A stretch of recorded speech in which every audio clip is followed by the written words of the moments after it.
Raphaël, quelle importance tu lui donnes à cette ceinture en fusion?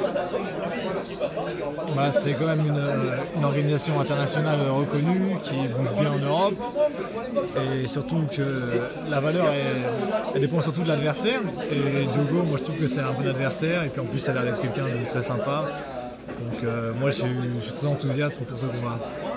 Justement, cet adversaire, pour parler, qu'est-ce que tu peux nous dire un petit peu sur lui? C'est un boxeur qui a rencontré beaucoup de Français.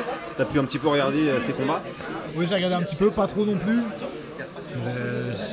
J'aime bien arriver près à tout type d'adversaire et pas trop non plus me figer. Des fois c'est trompeur les vidéos, les adversaires peuvent arriver avec un niveau différent.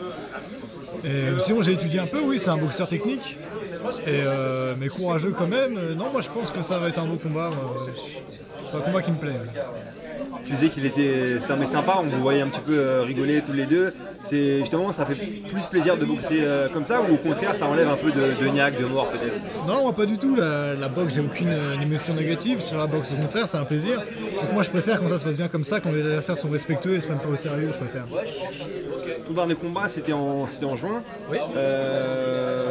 Tu manques pas un peu de ring, ou pourquoi avoir mis autant de temps avant de recombattre? C'est parce que j'ai pris mes vacances bien comme il faut tout l'été.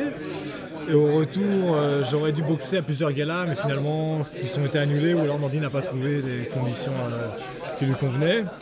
Et donc non, moi ça me dérange pas. Donc là, c'est parce que là j'ai plusieurs dates prochainement dans des galas importants. Donc on a bien fait d'attendre, je pense. Et là, la saison va bien démarrer.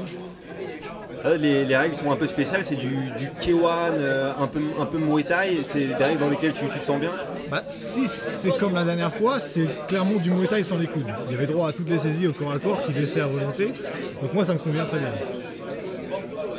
Quelle stratégie tu penses adopter demain si tu en as une? C'est plutôt être au feeling, de bien bloquer ses jambes, d'être dur comme d'habitude et puis de tout donner.